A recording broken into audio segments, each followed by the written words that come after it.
Ministry of Natural Resources and Canadian Wildlife Conservation.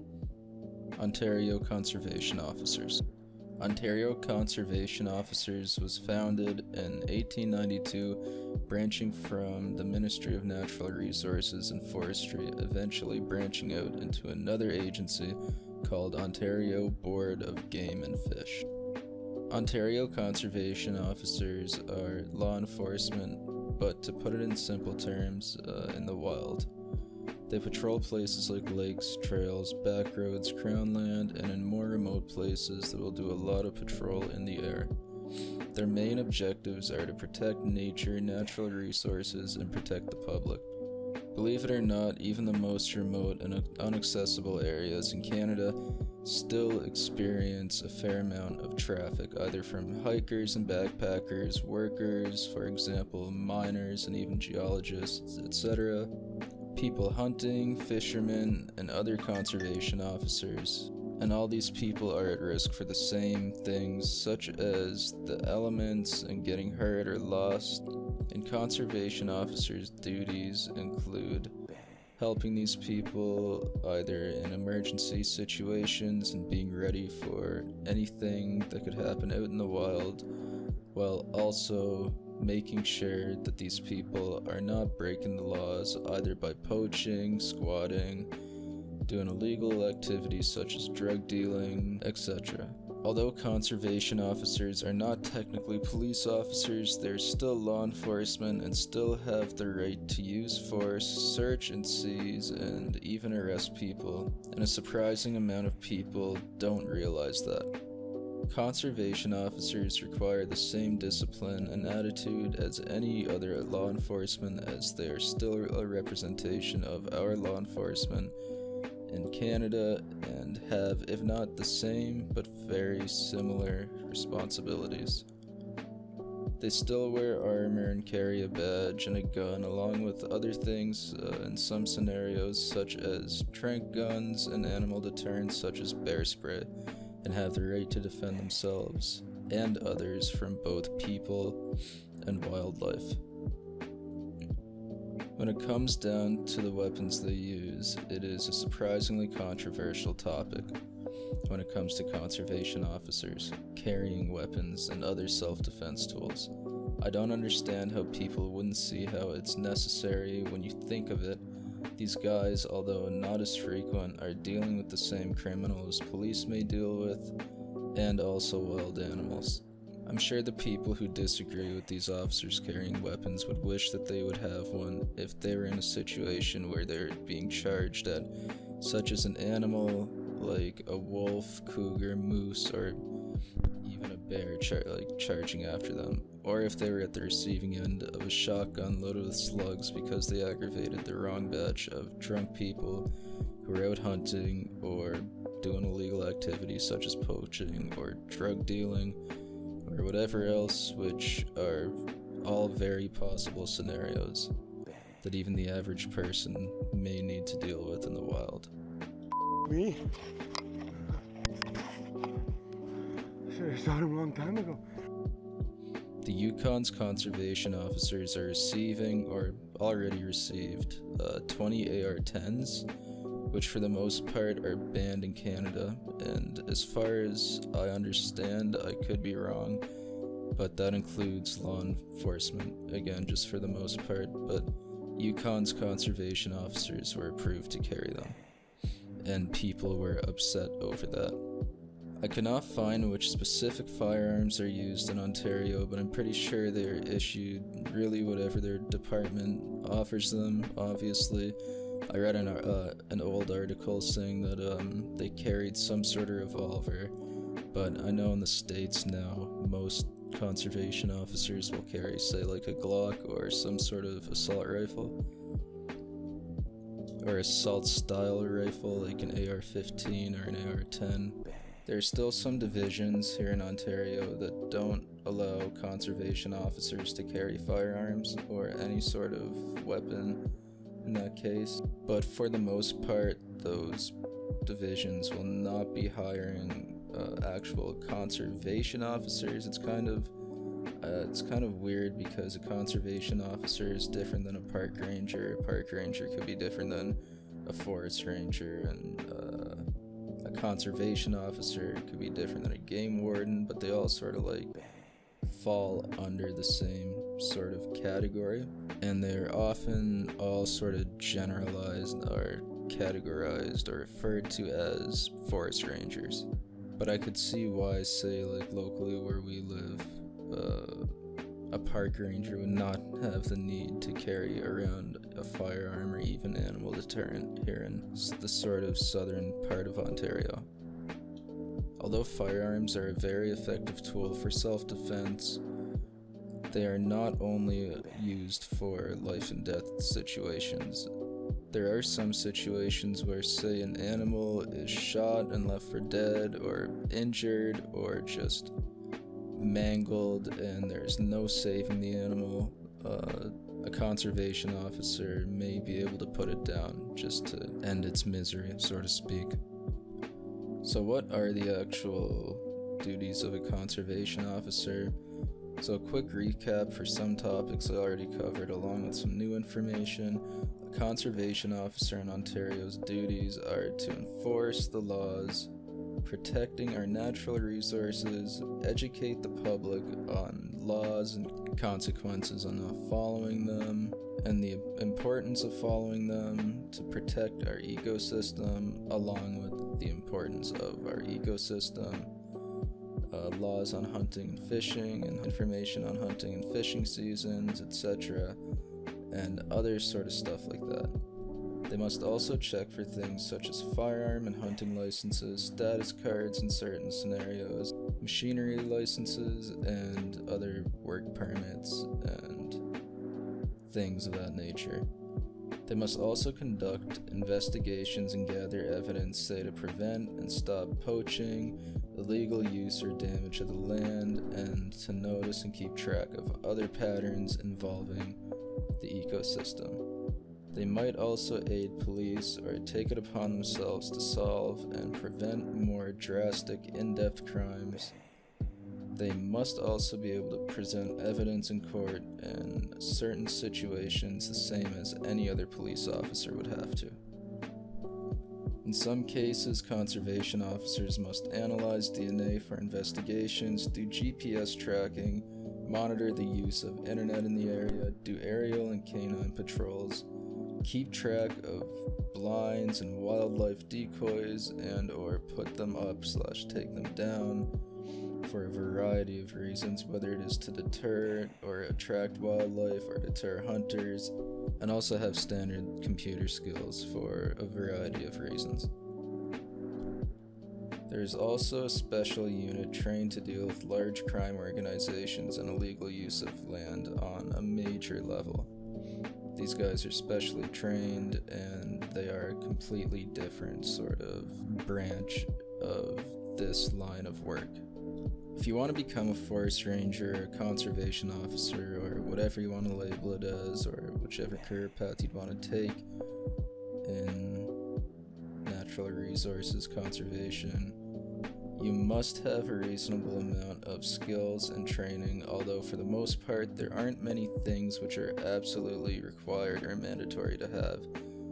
But qualifications include some knowledge of natural resource management and related legislation, good communication and interpersonal skills, analytical / investigative skills, good computer skills, knowledge of hunting and fishing and handling of firearms along with the laws surrounding them, the ability to work independently and meet the physical demands of the job, be willing to work in remote and dangerous locations for extended periods of time with full-time availability and being able to work in all sort of weather conditions or scenarios. Complete the use of force and firearms course, have successfully passed either physical readiness for police, constable, which is sort of, I believe, a fitness course, or an equivalent such as the physical abilities requirement evaluation, or the Quebec equivalent, which I am not even going to attempt to pronounce or translate. It is a great asset to have a college or university degree or outdoor experience, both preferably in natural resource management, but anything related will help. If you wanted to apply, it is as simple as doing a quick Google search and having a well thought out resume and cover letter. You can apply at ontario.ca/page become a conservation officer. Some parts of Canada you could take extensive conservation officer courses, or you may be sent to the Atlantic Police Academy, which is where I was originally going to go, but I figured I'd stay here and go to Trios and take whatever other courses I may need in the future as I figure out my goals in law enforcement, which now I realize I do want to be a sort of like conservation officer or forest ranger. Anyway, here's a video explaining the training that Atlantic conservation officers go through. I wanted a route that would take me towards law enforcement. I knew that my passion of the outdoors and being outdoors all the time and working in law enforcement, that the Atlantic Police Academy had a great program and it could match my two passions and bring it together.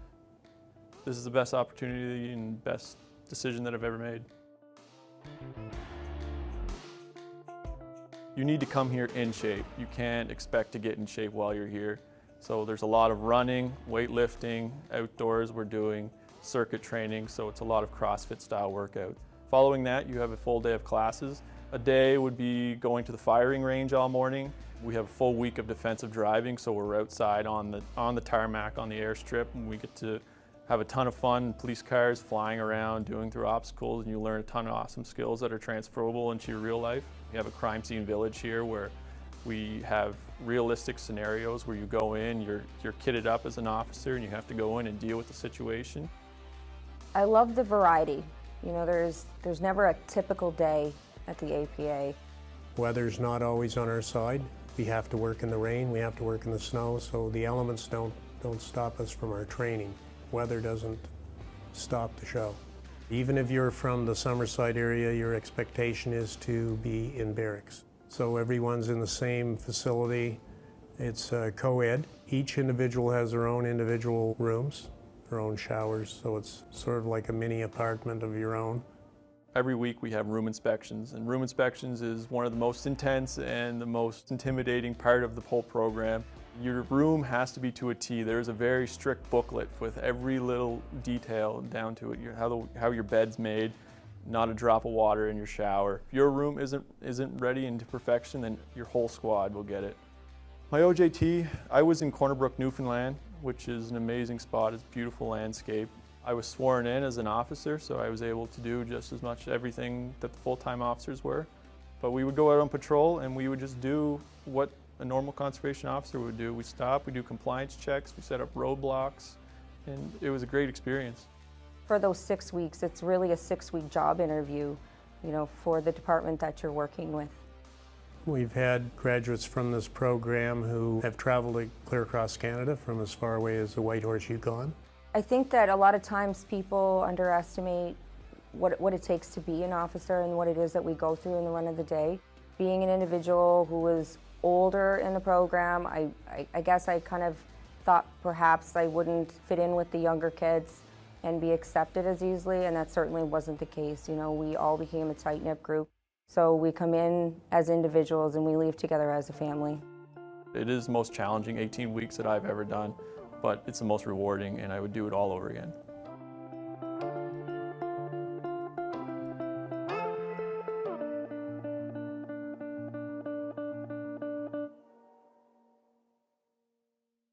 People really tend to not like conservation officers, game wardens, or anyone in that field because they don't tend to realize how important the laws are that they enforce and also the consequences that come along without following those laws.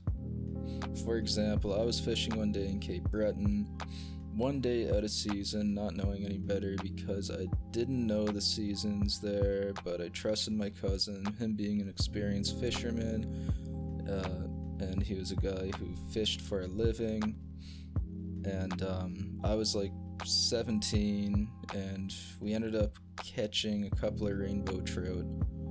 So I called my dad, and after just chatting for a while, I told him like the success I had fishing that day and the amount of trout that I got. And his buddy, who was up in Ontario working with him, who fished for over 40 years on his own lobster boat, told me like, well, he heard and what I was saying, and he said I was lucky because whether or not I knew any better, I could have gotten a terrible fine, never be allowed to fish or hunt again, have my truck seized, and so on. Luckily, I was a minor, but I was still dumb enough to trust my cousin and not think much of it. But I realize now the importance of those laws and why you must stay up to date with them and why they should be enforced. Another example would be a story my dad told me. When he was my age, he got a $3,000 fine and his buddy's boat seized because his buddy got him to go out lobster fishing with him, but little did he know he was actually poaching lobsters, and his buddy was pulling up traps that did not belong to him. Though he didn't know any better and he was given a huge fine, he was lucky just to get away with that. After writing this down and not exactly knowing what to cover, I figured it may be a good idea to mention some of the actual laws when it comes to hunting and fishing, and some possible consequences from breaking these laws intentionally or not. This is mainly going to be based around Ontario, but it's generally the same across Canada as far, like, for the most part. Some places may differ, but again, you'll just get the idea. Some information I gathered from local resources include that for something as little as casting a line without a license, you get a $200 fine, and other charges depending on past history. Failing to wear proper clothing while hunting, you could get a $300 fine along with other possible charges depending on whether or not there's history of you doing this or other violations in regards to hunting or fishing in the past. And firing a gun across a roadway can cost you a $500 fine, along with other possible charges depending on the scenario, location, and harm caused by this crime, if any. If you are fishing off season, you could be charged for many different things. You could be fined just for the fact that you're fishing off season. If you catch a fish that is not in season, you could be fined over $1,000 for just like a single fish, even though if you go on like the Ontario sites, it says like $200 for this fish or like $50 per fish or that fish. It doesn't matter, you could still get fined thousands of dollars for this stuff. And it's all sort of depending on the species, the quantity, and the season.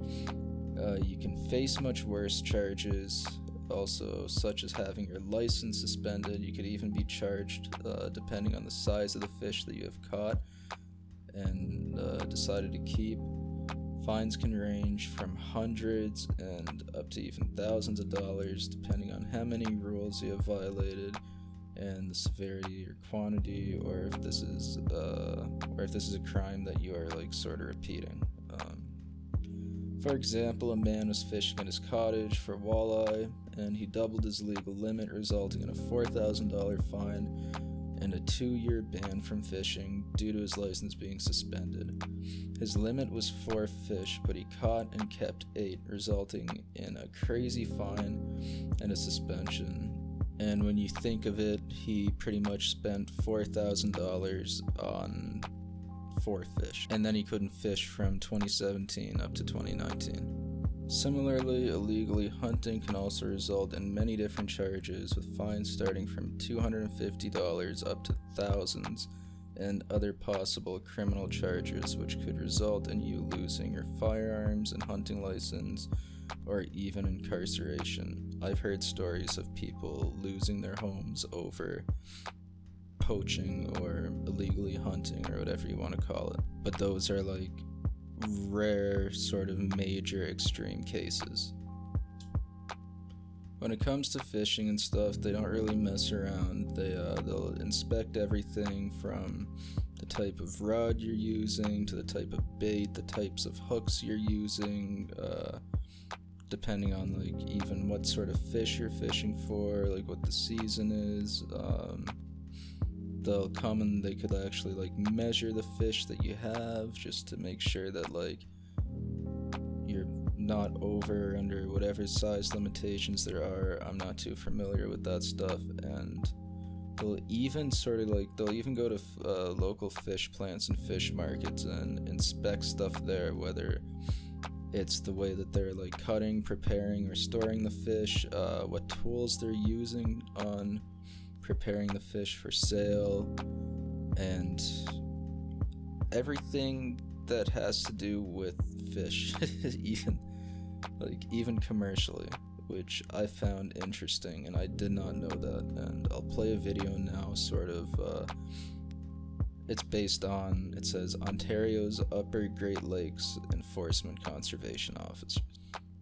It's also their job to make sure that people who are operating boats are fit to operate the boats, have the licenses to operate whatever kind of boats they're operating, and for whatever reason, whether they're using the boat commercially for like fishing, or if they're just out on the water, because if you're impaired, you can't really legally drive a boat, and if you're in a certain area that you're not supposed to be in, you could also be charged.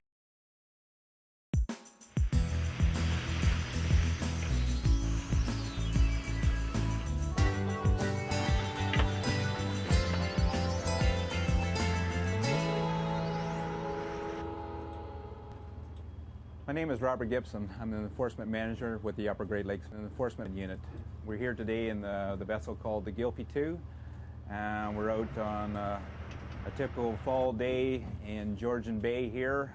The bay that we're in today is the Owen Sound Bay. Some of the things we're doing today is looking for sport fishermen that are out on the water here today. Thunder Bay Coast Guard, Thunder Bay Coast Guard, Thunder Bay Coast Guard, the Gilpie, the Gilpie, the Gilpie on channel 16.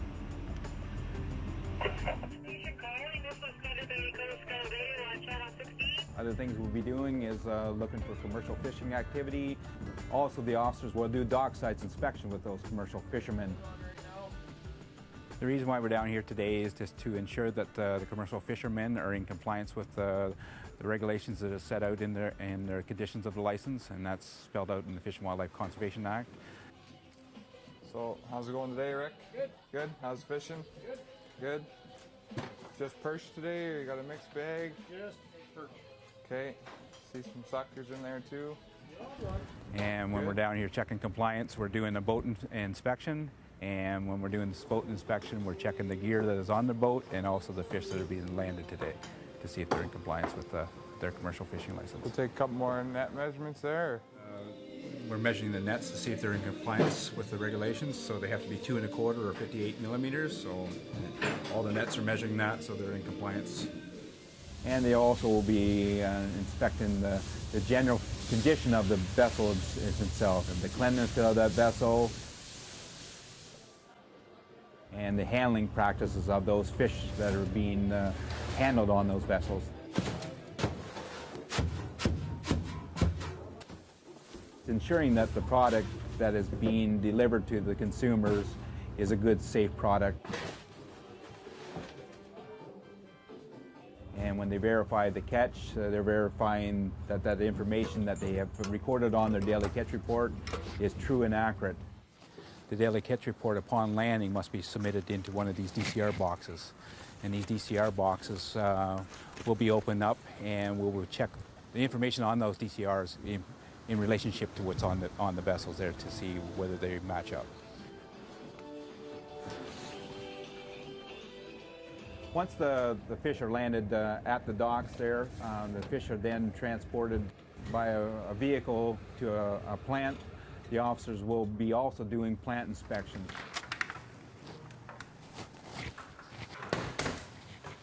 How are you today, Scott? Right. You're doing up some fish, are you, today? Yeah, a little bit. How's perch fishing been this year? Oh, incredible. Yeah. Looks like you got some nice fish. Mm-hmm. When they go in to do a plant inspection, again, they're looking at the cleanliness of those plants. We're also checking that the facilities that they're using is in compliance with the Fish Inspection Act. We're also inspecting their tables, what they're cutting the fish on, the machine that they're putting the fish through, and things such as their knives are all in compliance to the Fish Inspection Act to ensure that they are not contaminating those fish so that the consumer is assured of a good, safe product.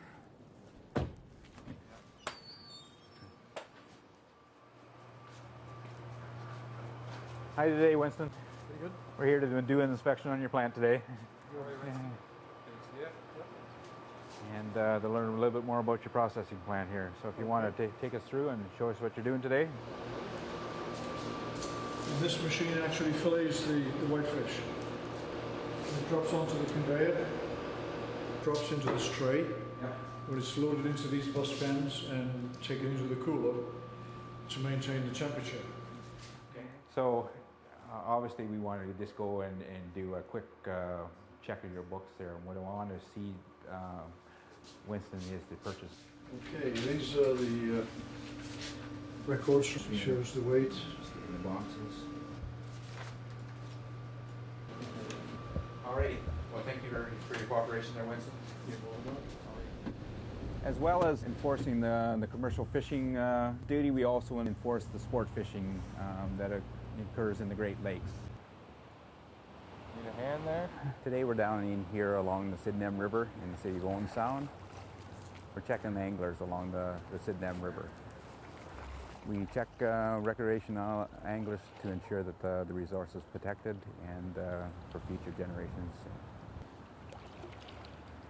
And we're also checking their any of the catch today to ensure that they're in compliance with the Ontario Fisheries regulations. Where are you from there, sir? I'm originally from Aylmer, but I reside in Tillsonburg. Oh yeah. What we're doing is checking their licenses. Good. Everything looks like it's in order there, Sean. Thank you very much. Perfect. Thank you. Okay. Thank you. Thanks for your help. Other things the officer will find themselves doing here, they will also be looking at enforcing other legislations, and that the officer could find themselves enforcing legislations around the hunting activities that could be occurring out here today. We've got a variety of small islands out in Georgian Bay. The officers will be stopping in at those islands and speaking with the people on those islands, doing some inspections around the hunts that are going on at this time of the year. You got a couple things hanging in there? Yeah, there's a couple of forks that were salted. Okay. And one of the hunts that are going on at this time of year is white-tailed deer hunting, and they'll be inspecting the hunters in accordance to the laws around the hunting of white-tailed deer.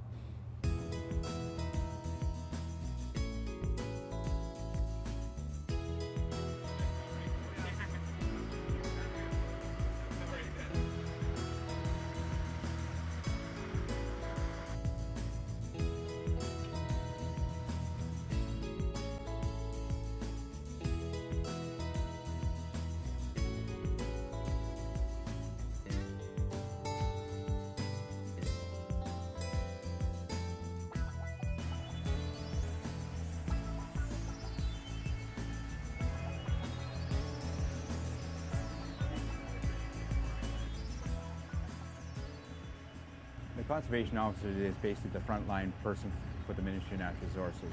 Their main duty is to protect the resources for the people of the province of Ontario.